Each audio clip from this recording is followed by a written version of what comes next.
Boa noite, meus irmãos, meus amigos da Escola Jesus Cristo, participantes do grupo da Escola Jesus Cristo no Facebook, seguidores da página da Escola Jesus Cristo no Facebook e também os que acompanham o canal da Escola Jesus Cristo no YouTube. Sejam todos muito bem-vindos. Estamos aqui reunidos para mais uma pregação de sexta-feira, às 20 horas. E como leitura preparatória para a nossa prece, nós vamos ler do Evangelho de Lucas, capítulo 11, versículos 1 e seguintes. E essa leitura preparatória também será a prece inicial. E aconteceu isso enquanto ele estava orando em certo lugar. Quando acabou, um dos discípulos lhe disse: Senhor, ensina-nos a orar, como também João ensinou aos seus discípulos. Disse-lhes: quando orardes, dizei: Pai nosso que estás nos céus, santificado seja o teu nome. Venha a nós o teu reino. Seja feita a tua vontade, assim na terra como no céu. O pão nosso de cada dia dá-nos hoje. Perdoa as nossas dívidas, assim como nós perdoamos aos nossos devedores. Não nos deixes cair em tentação. Livra-nos do mal, porque teus são o reino, o poder e a glória para sempre. Amém. Esta é a oração que Jesus ensinou aos seus discípulos após eles testemunharem, como foi narrado aqui no capítulo 11 do Evangelho de Lucas, Jesus orando. Jesus estava orando e quando ele terminou a sua oração, imaginemos nós, meus irmãos, que magnetismo maravilhoso, porque nós sabemos que Jesus tinha e tem naturalmente um magnetismo capaz de, se alguém orar, se alguém se aproximar dele, ou mesmo se alguém tocar na orla da sua veste, como aconteceu com a mulher hemorroíça, sermos todos curados, redimidos, modificados para o bem, para o melhor. Então, se esse magnetismo, essa energia já é da natureza de Jesus, da sua essência divina, e ele não precisa fazer absolutamente nada para que essa energia seja dessa magnitude, dessa divindade, quão maior não será essa magnitude, essa divindade, no momento em que ele estava ou esteja orando. Então, imaginemos nós o que os discípulos não sentiram, não perceberam, como eles foram envolvidos por tamanho magnetismo proveniente de Jesus no momento em que ele, Jesus, estava orando. Deve ter sido algo maravilhoso. E envolvidos naquela energia divina, naquela energia santa, naquele magnetismo, pediram então que Jesus os ensinasse a orar, porque eles queriam que acontecesse com eles o que eles estavam vendo acontecer com Jesus. Aquela sintonia maravilhosa, santa, pura, com o Pai, com o nosso Criador. Então pediram, assim como João Batista havia feito e ensinado aos seus discípulos a orar, os discípulos de Jesus então pediram para que Jesus também os ensinasse a orar. e ficou sendo conhecida a oração, mundialmente conhecida entre os cristãos e também entre os não cristãos, como a oração do Pai Nosso, porque Jesus ensina que nós devemos nos dirigir a Deus, pedir ao nosso Pai, ao nosso Criador, a inteligência suprema e causa primária de todas as coisas.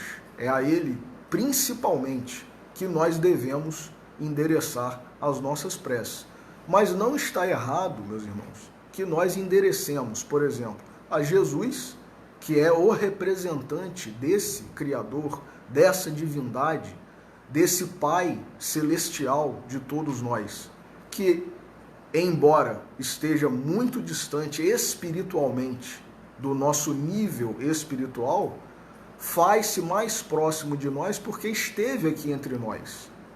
Habitou, o verbo no princípio era o verbo e o verbo se fez carne e habitou entre vós. Então Jesus esteve aqui corporificado.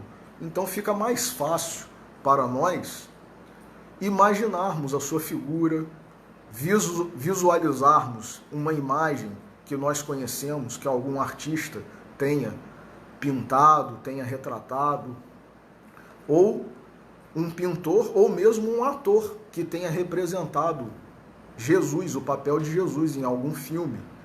Então, não está errado nós dirigirmos as nossas preces a Ele também, Jesus. E também aos espíritos, que são seus emissários, seus trabalhadores, os ceareiros, os benfeitores, nossos amigos espirituais, que são também representantes de Jesus e da divindade, que é Deus, o nosso Pai. Então, nós podemos orar para um espírito que está numa condição elevada e que está em condição de nos ajudar. O que nós temos que ter cuidado é para nós não prejudicarmos, inclusive, alguns espíritos que estão já no plano espiritual, mas que ainda não estão em condições de nos ajudar. E nós, não sabendo que eles não estão em condições de nos ajudar, muitas vezes dirigimos as nossas preces a eles. E eles, por nos amarem, se aproximam de nós, querem nos ajudar, mas não estão ainda em condições. E acabam sofrendo mais do que já estavam quando as nossas preces chegaram até eles, e muitas vezes fazendo com que nós soframos também, porque às vezes o espírito está numa condição de tratamento ainda, de recuperação no plano espiritual, né, de readaptação ao mundo espiritual, e com muitas vezes sintomas da doença, do acidente que provocou a sua desencarnação, e ao se aproximarem de nós, muitas vezes nós, por sermos médiums, começamos a sentir ou ter sintomas que não tínhamos, né? Dores que não sentíamos, sintomas que não tínhamos. Por quê? Porque o espírito a quem nós endereçamos a prece, querendo nos ajudar, se aproximou de nós, né, ou se aproximaram de nós, os espíritos, e por não estarem em condições ainda espirituais, por não estarem devidamente equilibrados, reintegrados, harmonizados com a esfera espiritual, com a energia melhor, né, com a vibração menor, acabam se prejudicando e prejudicando a nós também. Então, não é errado endereçar preces aos nossos parentes que nos antecederam, que já estão no plano espiritual. Só devemos ter o cuidado de ter a certeza de que não estaremos atrapalhando nenhum deles e nem a nós mesmos. Então, na dúvida, o melhor é nós dirigirmos aos santos, que nós sabemos que são espíritos elevados, aos espíritos que nós conhecemos como espíritos benfeitores, espíritos puros, a Jesus, a Maria, mãe de Jesus, a José, pai de Jesus, e principalmente a Deus. E então, comentando esse episódio em que os discípulos pedem a Jesus que os ensinasse a orar, e também inaugurando as palestras em razão do nosso Natal no mês de dezembro, Natal do nosso Senhor Jesus Cristo, nós estamos hoje, sexta-feira, dia 4 de dezembro, iniciando as pregações comemorativas, celebrativas do Natal de Jesus. Então, a direção doutrinária estabeleceu que nós, do livro Antologia Mediúnica do Natal, que é de espíritos diversos e psicografado por Francisco Cândido Xavier, o nosso Chico Xavier, nós abordássemos o capítulo intitulado Mestre e Aprendiz. E esse capítulo é de Emmanuel. Então, Emmanuel diz o seguinte: e respondendo ao discípulo que lhe pedira ensinasse a orar, disse o mestre generoso: quando rogares amor, não abandones o próximo ao frio da indiferença. Quando suplicares o dom da fé viva, não relegues teu irmão à descrença ou à tortura mental. Quando pedires luz, não condenes teu companheiro à perturbação nas trevas. Quando solicitares a bênção da esperança, não espalhes o fel da desilusão. Quando implorares socorro, não ouvides a assistência que deves aos mais necessitados. Quando rogares consolação, não veicules o desespero à margem do caminho. Quando pedirdes perdão, desculpa os que te ofendem. Quando suplicares justiça em favor da própria segurança, não te descuides da harmonia de todos que precisas assegurar ao preço de tua renunciação e de tua humildade, em benefício dos que te cercam. Se reclamas pela claridade da paz, não estendas a sombra da discórdia. Se pedes compreensão, não critiques. Se aguardas concurso do céu, não menosprezes a colaboração que o mundo te pede à boa vontade. Assim como fizeres aos outros, assim será feito a ti mesmo. Segundo plantares, colherás. Não ouvides assim que a vontade do Senhor é também a lei eterna e que tudo te responderá na vida, conforme os teus próprios apelos. Vai, pois, e orando, perdoa e ajuda sempre.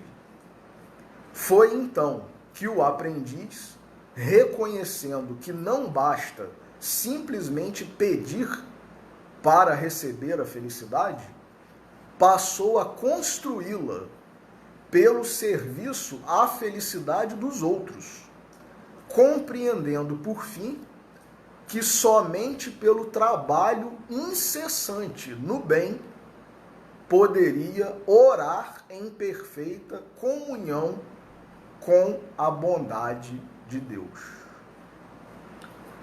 Que texto de Emmanuel, comentando a oração do Pai Nosso. Que comentário maravilhoso, meus irmãos. Então, nós vamos agora reler, como de costume, fazendo alguns apontamentos, algumas reflexões, para que nós possamos fixar, apreender da melhor forma ou de acordo com o que nos coube na noite de hoje, tudo que nós poderemos, através da espiritualidade, receber como interpretação, análise em relação à oração que Jesus nos ensinou. Então, relendo e respondendo ao discípulo que lhe pedira ensinasse a orar, disse o mestre generoso. Já podemos começar aqui a analisar. Jesus, meus irmãos, é a expressão, é a encarnação do amor de Deus.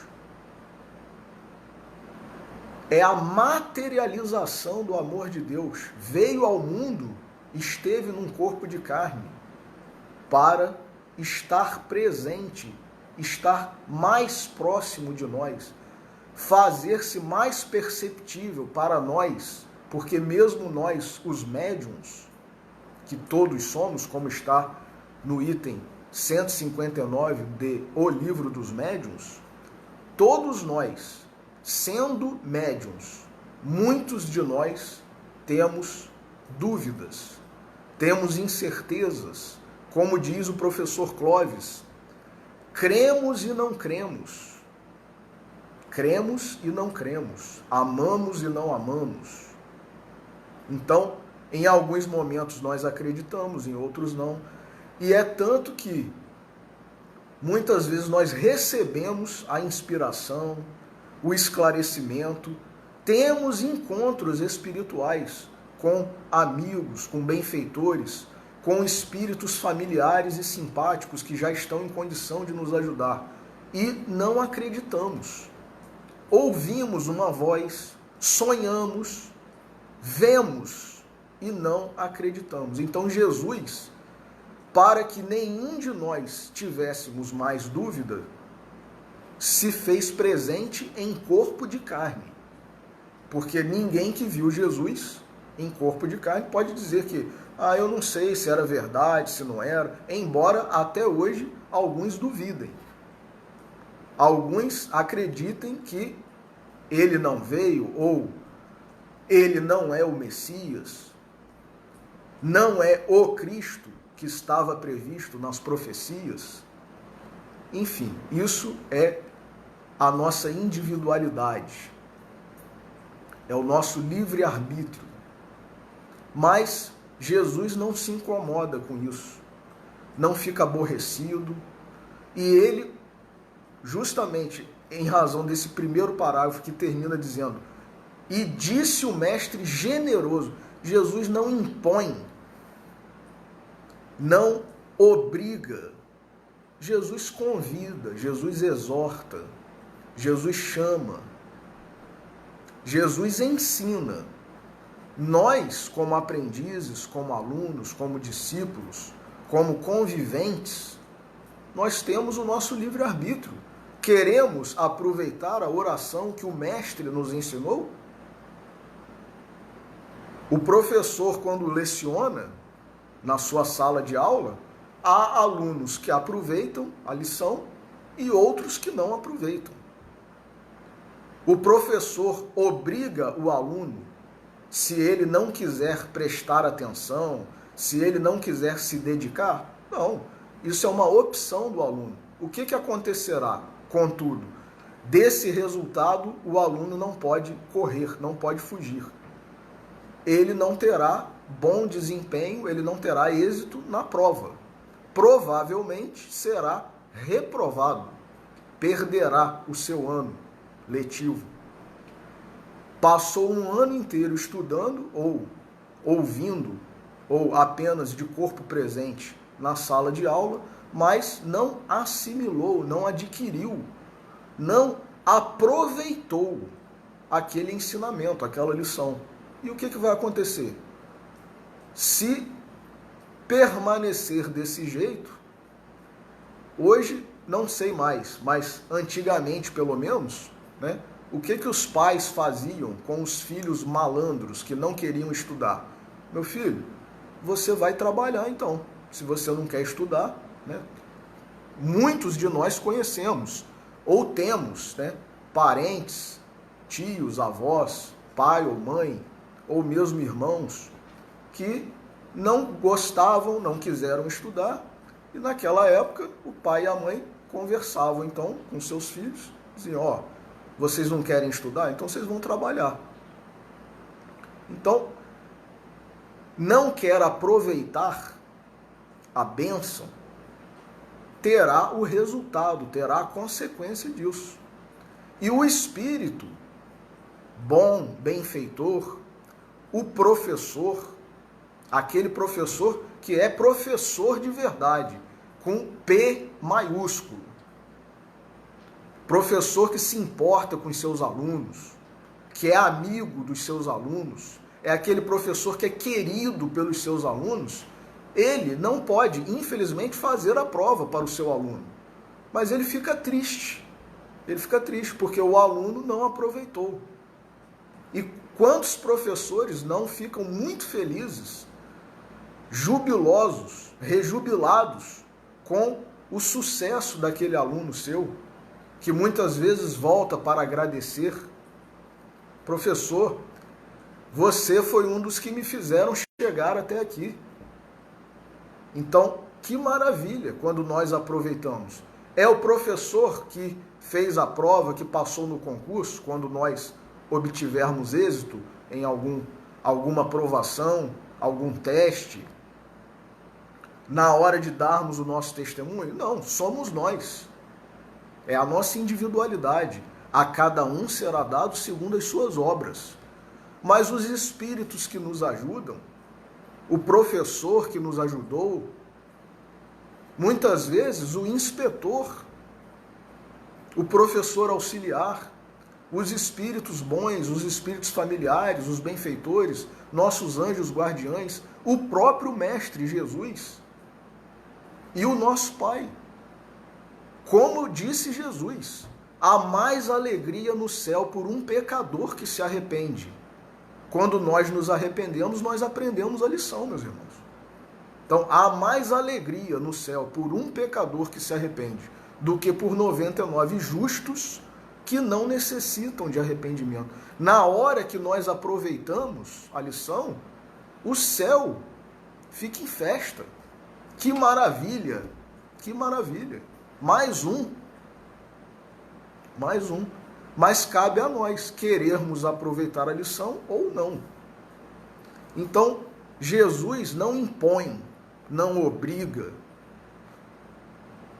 Ele nos exorta, ele conversa conosco, nos ensina de forma generosa, amável, doce. Então começa aqui Emmanuel, dizendo o que Jesus disse.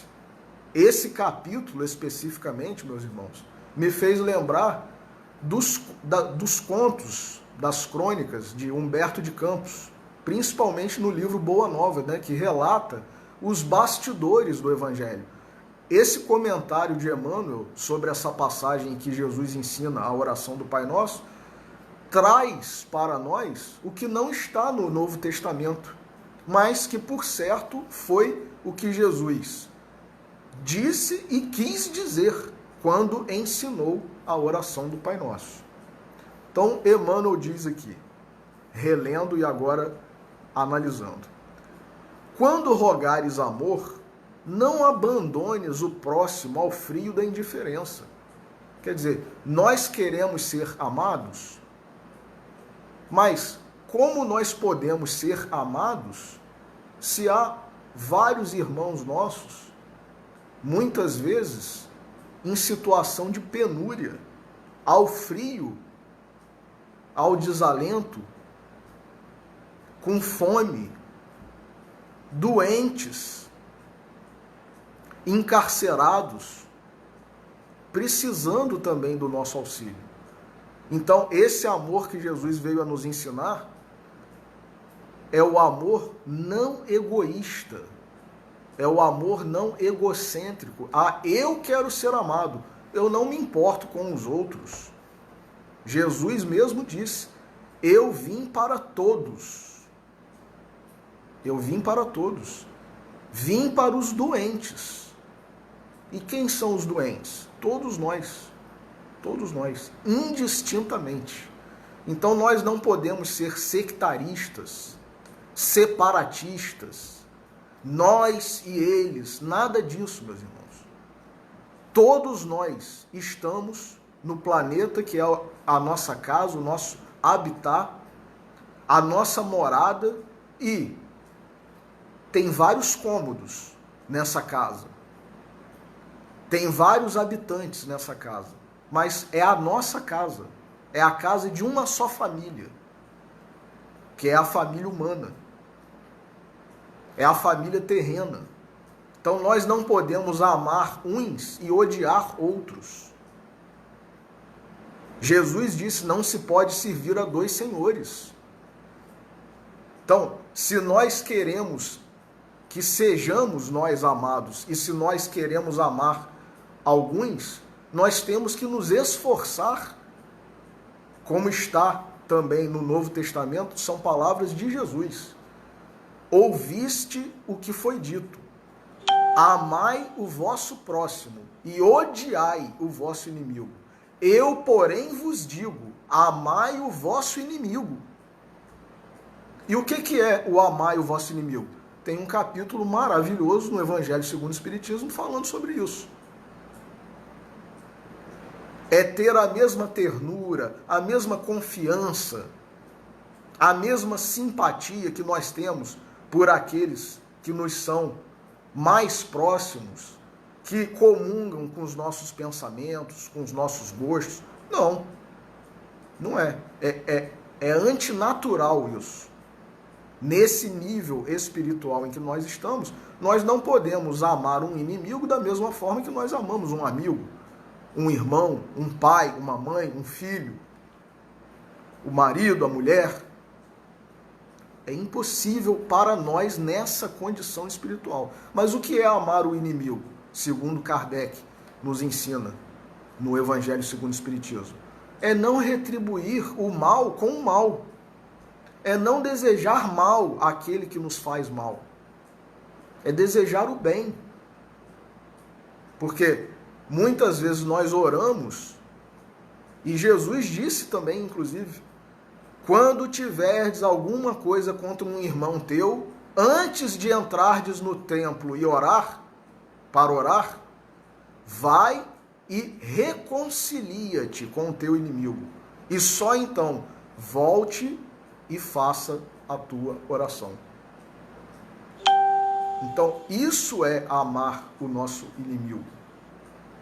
É procurar se reconciliar, não alimentar, não sustentar, não manter mágoa, ódio no coração. Pode ser totalmente diferente de nós. Ter gostos diferentes, ter ideologias diferentes, mas nós não podemos desejar o mal para esse irmão, de forma alguma. Senão, não estaremos seguindo o que Jesus nos ensinou.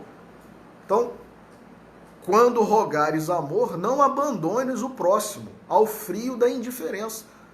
Não estou nem aí para esse irmão. Se ele está bem, se ele está mal, eu quero saber de mim, dos meus, dos que comungam comigo. Então, nós temos que mudar a nossa postura, o nosso sentimento em relação a esse irmão que é diferente. Assim nós faremos jus ao amor. Quando suplicares o dom da fé viva, os discípulos também pediram isso a Jesus. Senhor, aumenta-nos a fé. Quando suplicares o dom da fé viva, não relegues teu irmão à descrença ou à tortura mental. Meus irmãos, Jesus veio semear a palavra de Deus para todos. E ele deixou um ensinamento maravilhoso sobre isso, que é a parábola do semeador. O semeador saiu a semear. Não importa se a semente vai cair num terreno de beira de estrada, num terreno pedregoso, num terreno espinhoso, ou na terra boa. Jesus semeia e semeou para todos. Quem quiser se transformar em terra boa, quem quiser fazer essa semente germinar, crescer, dar frutos, ótimo. Que assim seja. Agora, nós, se nos dizemos cristãos, mais uma vez, nós não podemos ser seletivos, sectários.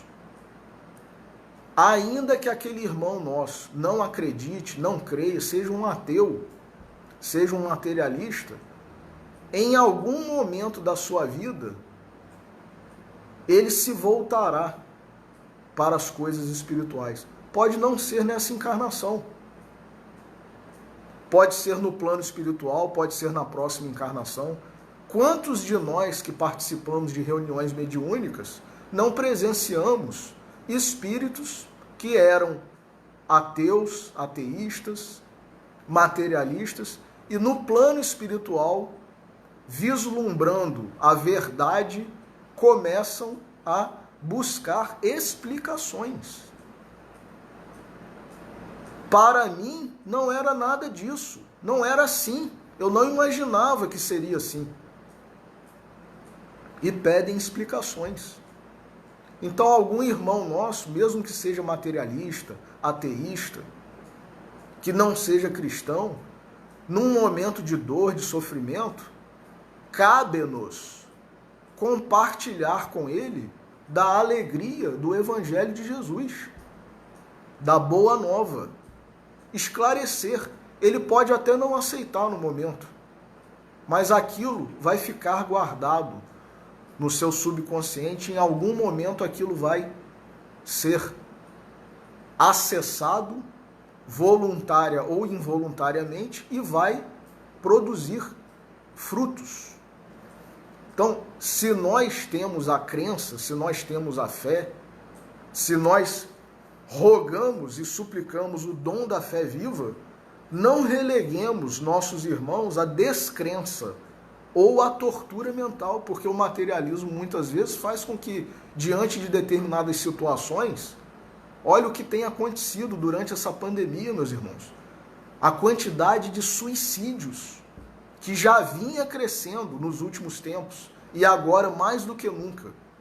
Pessoas sem esperança, sem saber o que será da vida, o que será do mundo.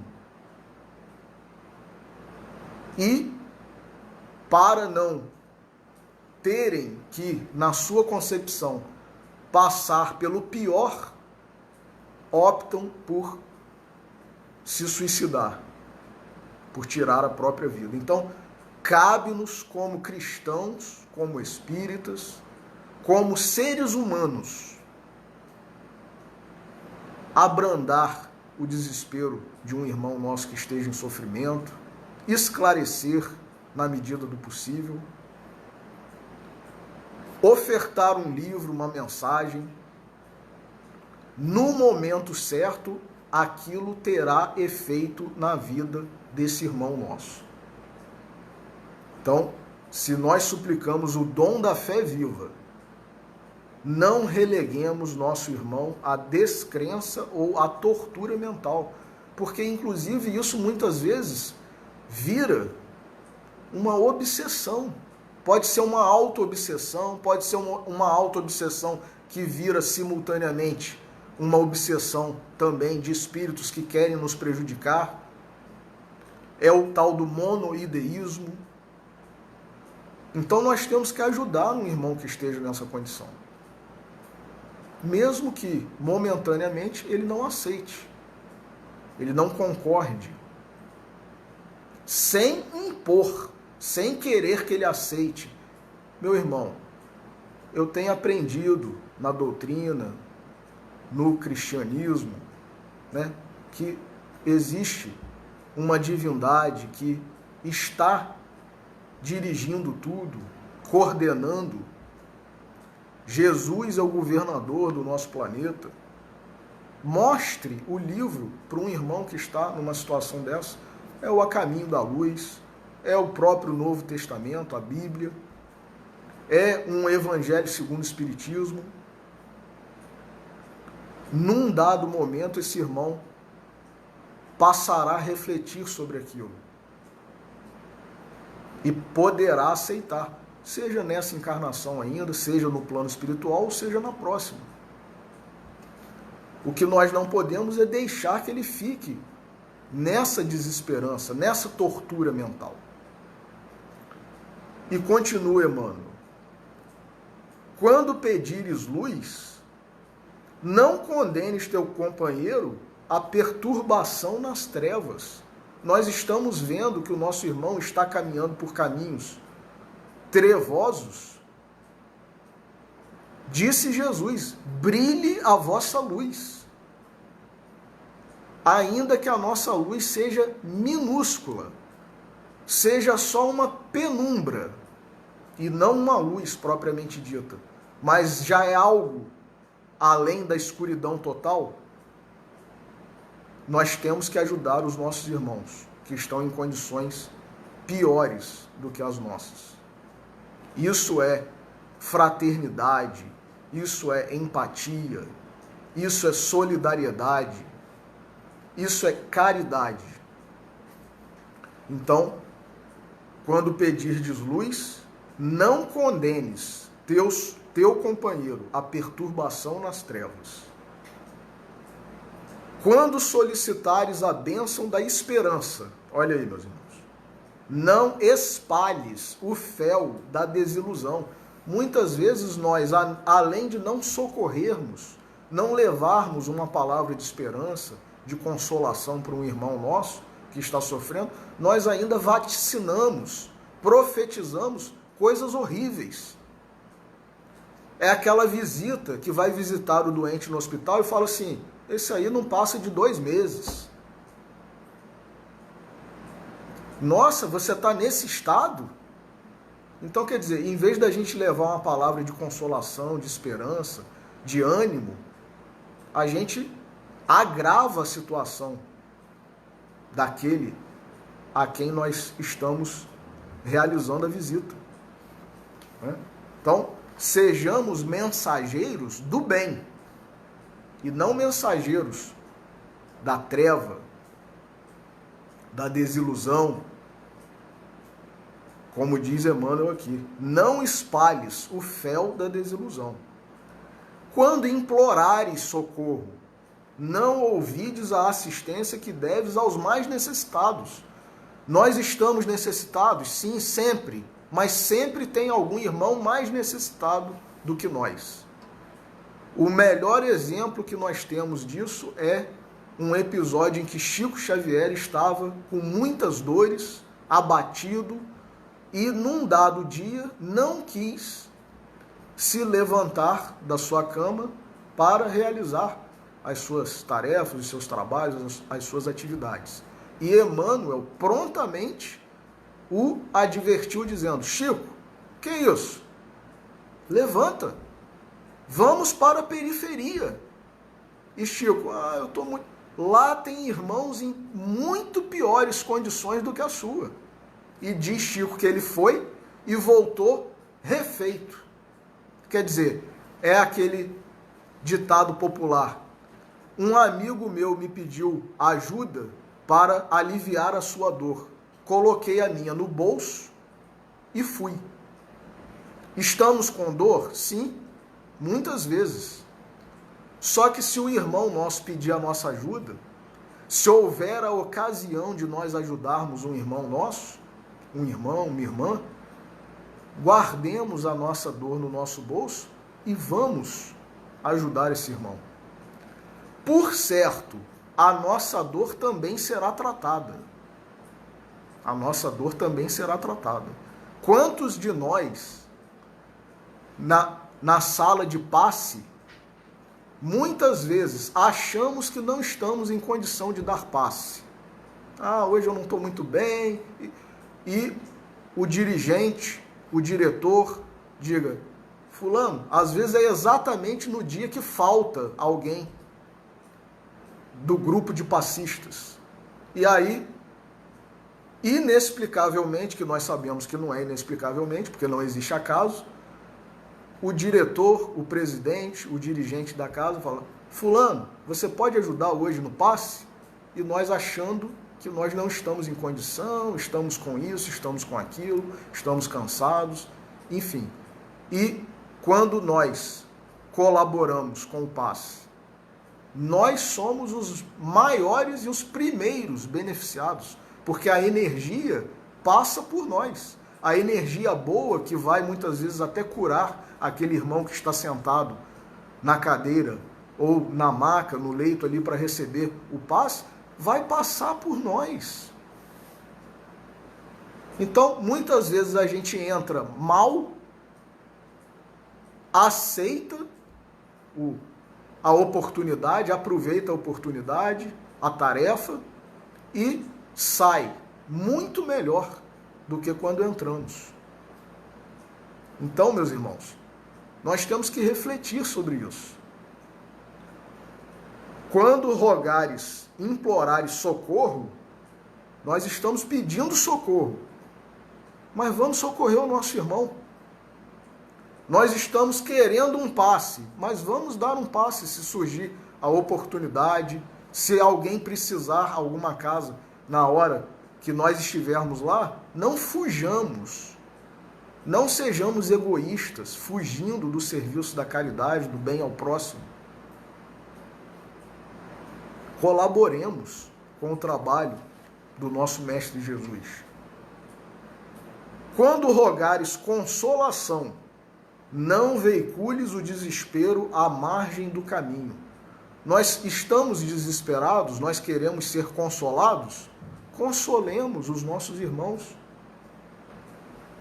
Não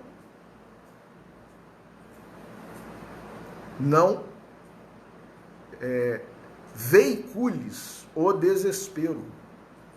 Então, mais uma vez, levar uma palavra de esperança para esse irmão ou aquela irmã que está num momento de dificuldade, de sofrimento, de perturbação. Calma, meu irmão. Como dizia Maria, isso também passa. Muito citada pelo nosso Chico Xavier. Isso também passa. Tudo passa, meu irmão. Isso é só uma fase.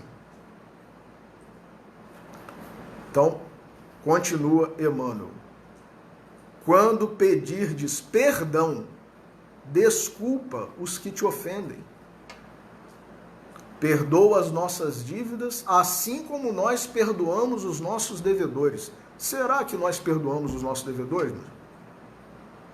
Nós estamos falando diretamente com Deus, com o nosso Pai, que nós estamos pedindo perdão dele como nós perdoamos os nossos devedores, os nossos ofensores, aqueles que nos ofendem. E será que nós estamos perdoando? Ou nós estamos apenas repetindo de forma mecânica, de forma maquinal, da boca para fora, a oração que Jesus nos ensinou? Muitas das vezes apenas para cumprir com uma obrigação que nós mesmo nos impusemos. Eu tenho que orar ao acordar e ao dormir. Então, aí faz aquela prece rápida, parece que estamos narrando um jogo de futebol ou uma corrida de cavalos, de tão rápido que falamos a oração do Pai Nosso. Muitas das vezes dormimos durante a oração,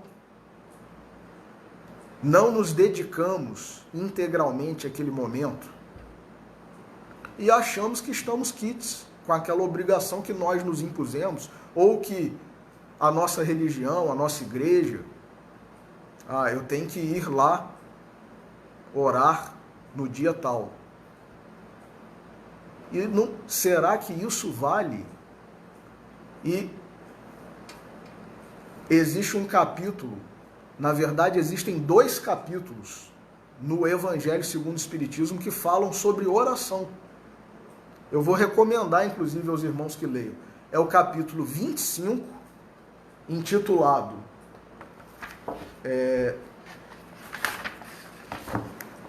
intitulado 25, Buscai e achareis, que é também uma exortação, é uma afirmação de Jesus.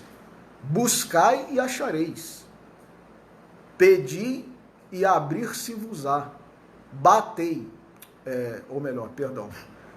buscai e achareis, pedi e obtereis, batei e abrir-se-vos-á.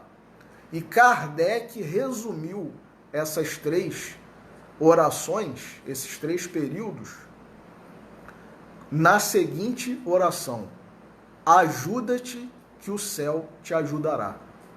E o que é isso? E tem, além do capítulo 25, Buscai e achareis, tem o capítulo 27, também de o Evangelho segundo o Espiritismo, Pedi e obtereis.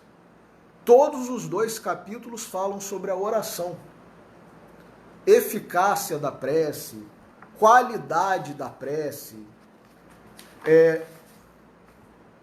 ação da prece, como que a prece se processa, preces ininteligíveis, prece, dá exemplo, inclusive, de prece pelos mortos e pelos espíritos sofredores, na parte das instruções dos espíritos, maneira de orar, felicidade que a prece proporciona, quando nós fazemos uma prece sentida, com o coração. Tudo isso Kardec deixou para nós, meus irmãos.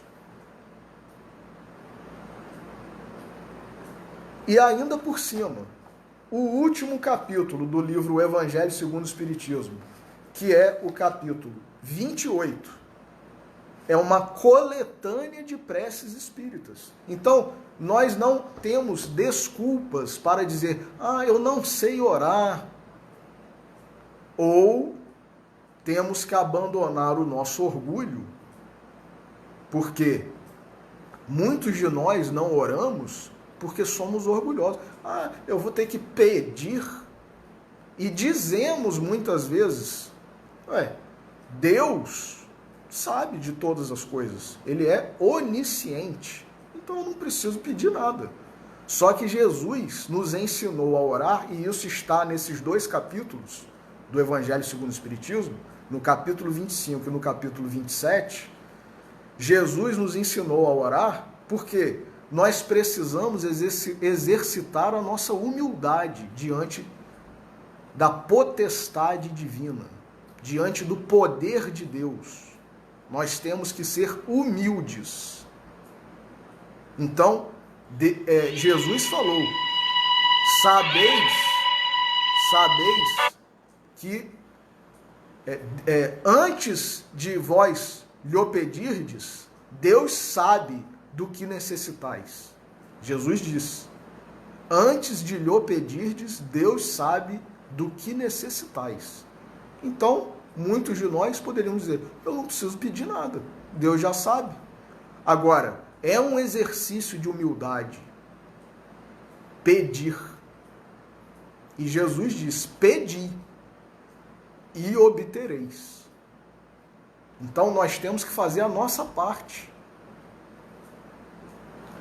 E muitos de nós, inclusive acabou virando, né, uma frase popular, né, no nosso orgulho, na nossa prepotência, na nossa soberba, muitas vezes, o que nós dizemos? Se estamos numa posição de poder, de destaque, de mando, eu não peço nada, eu mando. Eu não peço nada, eu mando. E aí cunhou-se a frase que muitas vezes nós falamos para massagear o ego daquele que está a nos ouvir. Seu pedido é uma ordem. Seu pedido é uma ordem, quer dizer, que isso, você não precisa pedir, qualquer coisa eu obedeço. Né? Massageando o ego, insuflando o orgulho, a soberba, a prepotência daquela pessoa. Agora, muitas vezes, lógico, nós falamos esse tipo de frase de brincadeira mesmo, sem maldade, né, até com uma pessoa que é muito querida, muito próxima, de forma descontraída. Agora, se estamos com segundas intenções, às vezes até diante de um chefe mesmo, de um patrão, e queremos ganhar a simpatia, queremos ser promovidos, que isso, seu pedido é uma ordem. O chefe, o patrão pediu e nós respondemos com esse tipo de frase. Então, por que não pedirmos humildemente, com submissão e fé, que é uma das condições, inclusive, que Pietro Baldi elenca para que as nossas preces sejam atendidas. Pedir humildemente, com submissão e fé. Então, por que não pedirmos ao nosso Pai Celestial? Por que não pedirmos a Jesus? Por que não pedirmos aos nossos amigos e benfeitores espirituais? Então, temos que exercitar a nossa humildade, também na oração. E termina Emmanuel dizendo: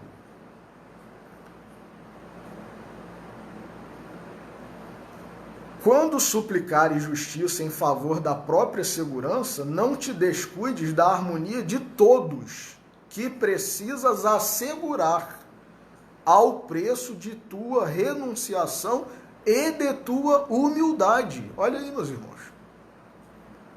Nós queremos justiça, então nós temos que querer justiça para todos. E o que é justiça aqui? Não é a justiça equivocada, imperfeita, incompleta que a nossa concepção humana exercita, não. É a justiça de Deus. A justiça que é justiça, amor e misericórdia. Lei de justiça, de amor e de misericórdia. É a justiça perfeita de Deus. É a justiça para todos. É a justiça do um gesto de amor cobre uma multidão dos nossos pecados. Essa justiça nós temos que querer para todos. E não somente para nós. Ah, eu pequei, mas eu vou começar a praticar o bem e tal, para poder... Agora, e querendo que nós sejamos perdoados, que a justiça de Deus nos alcance. Mas o irmão que incorreu também num pecado, num crime, e que está procurando se redimir, se corrigir, para ele nós achamos que não há justiça de Deus que lhe alcance. É a justiça que nós queremos que aconteça com ele, a nossa justiça imperfeita. É a justiça da condenação eterna, que não é a justiça de Deus. Então, Emmanuel, terminando o capítulo, fala: em benefício dos que te cercam. Essa justiça de Deus que nós suplicamos em favor da nossa própria segurança, nós temos que assegurar ao preço da nossa renunciação e da nossa humildade, em benefício dos que nos cercam. Quem são os que nos cercam? São os mais próximos, os nossos familiares, mesmo aquele parente nosso que nós não gostamos muito, com quem nós não simpatizamos. São aqueles próximos, não tão próximos assim, nossos vizinhos, nossos colegas de trabalho, os que estão na nossa vida, os que passam por nós na rua e os que estão distantes, que muitas vezes nós não conhecemos, não sabemos, nunca vimos, mas eles também merecem a justiça de Deus, assim como nós, porque todos somos filhos de Deus. Se reclamas pela claridade da paz, não estendas a sombra da discórdia. Ah, eu quero sombra e água fresca. Eu quero a paz. Me deixe em paz. Muitas vezes falamos. E o que o me deixe em paz traz consigo muitas vezes?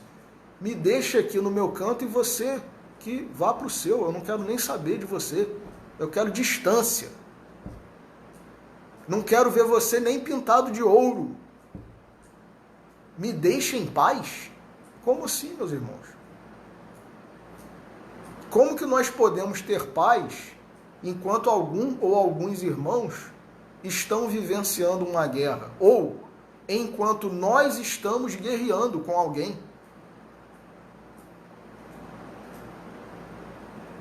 Me deixe em paz.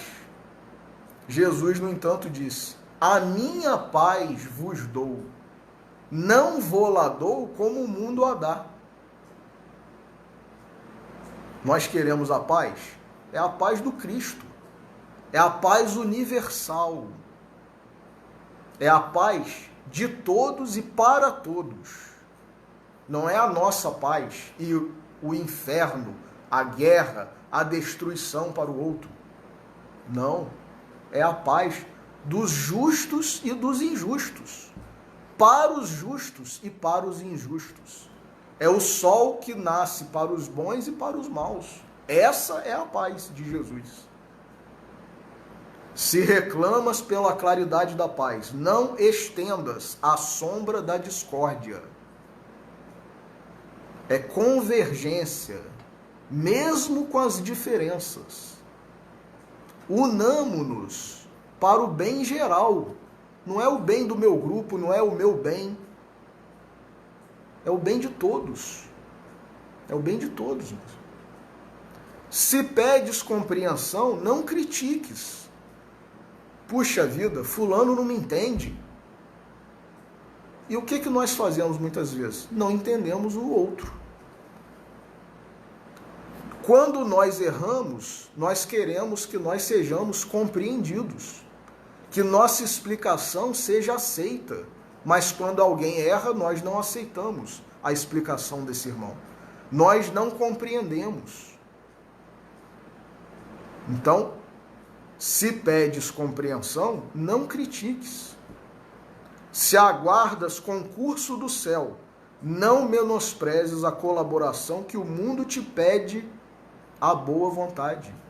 Jesus, ao nascer nesse planeta nosso, anunciado pelos anjos, foi dito: glória a Deus nas alturas e paz na terra aos homens de boa vontade.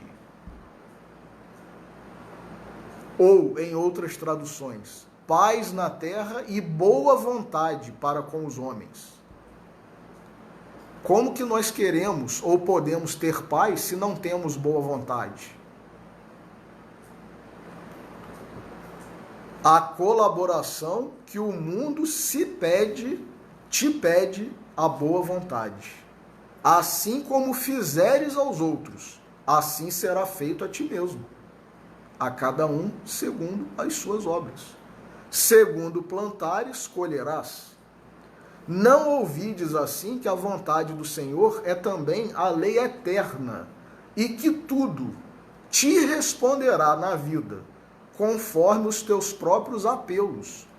E muitas vezes nós não nos conscientizamos ainda que os nossos apelos não são apenas quando nós oramos, quando nós paramos um minuto nas nossas vidas, no nosso dia a dia, para endereçarmos a Deus um pedido, um apelo. Inclusive tem um livro de Dr. Bezerra de Menezes, belíssimo, que o nome do livro é Apelos Cristãos. Apelos Cristãos. Então, que tipo de pedido nós estamos fazendo?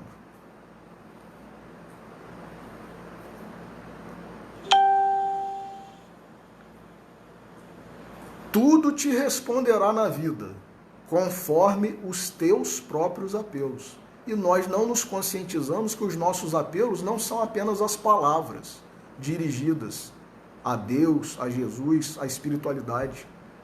Os nossos apelos são os nossos atos. São os nossos pensamentos, são os nossos sentimentos. Esses são os nossos apelos. Então, que tipo de apelo nós temos tido nas nossas vidas? O que adianta nós orarmos se temos um inimigo com o qual não nos reconciliamos? O que adianta nós orarmos, como Jesus nos ensinou na lição da parábola do fariseu e do publicano, achando que nós estamos ou somos melhores do que fulano, do que Beltrano, porque não fazemos isso, já não fazemos isso, já não fazemos aquilo, faço isso e aquilo e tal. E, no entanto, o outro, que era o publicano, considerado corrupto, desonesto, pecador, estava humildemente, com a cabeça baixa, pedindo perdão a Deus, e que Deus tivesse misericórdia dele, porque ele era um pecador. E Jesus disse, quem saiu justificado da oração foi o publicano. E termina Emmanuel, vai, pois, e orando, perdoa e ajuda sempre. Foi então que o aprendiz, reconhecendo que não basta simplesmente pedir para receber a felicidade, passou a construí-la pelo serviço à felicidade dos outros, compreendendo, por fim, que somente pelo trabalho incessante no bem poderia orar em perfeita comunhão com a bondade de Deus. E para terminar, meus irmãos, eu achei que não poderíamos deixar de trazer a oração que é a oração que consubstancia tudo isso, que é a oração de São Francisco. Então nós já leremos fazendo a prece final. Senhor, faze de mim um instrumento da tua paz. Onde houver ódio, que eu leve o amor. Onde houver ofensa, que eu leve o perdão. Onde houver discórdia, que eu leve a união. Onde houver dúvida, que eu leve a fé. Onde houver erro, que eu leve a verdade. Onde houver desespero, que eu leve a esperança. Onde houver tristeza, que eu leve a alegria. Onde houver trevas, que eu leve a luz. Ó Mestre, faze que eu procure mais consolar que ser consolado, compreender que ser compreendido, amar que ser amado. Pois é dando que se recebe, é perdoando que se é perdoado, e é morrendo que se vive para a vida eterna. Amém? Que nós tenhamos mais sentimento, mais fraternidade, mais empatia, mais solidariedade, mais humanismo para com os nossos irmãos, nesse ano, nesse Natal especificamente, que vai ser um Natal diferenciado para muitos de nós, mas que nós aprendamos as lições que estão sendo oferecidas nessa aula prática, que nós possamos fazer a prova e ser aprovados, para que os professores, o mestre, se rejubilem com a nossa aprovação. E aí sim, como disse Emmanuel, possamos a partir de então orar em perfeita sintonia com a divindade. Então agradeço mais uma vez a atenção de todos, a oportunidade, e que Deus e Jesus nos abençoem. Boa noite.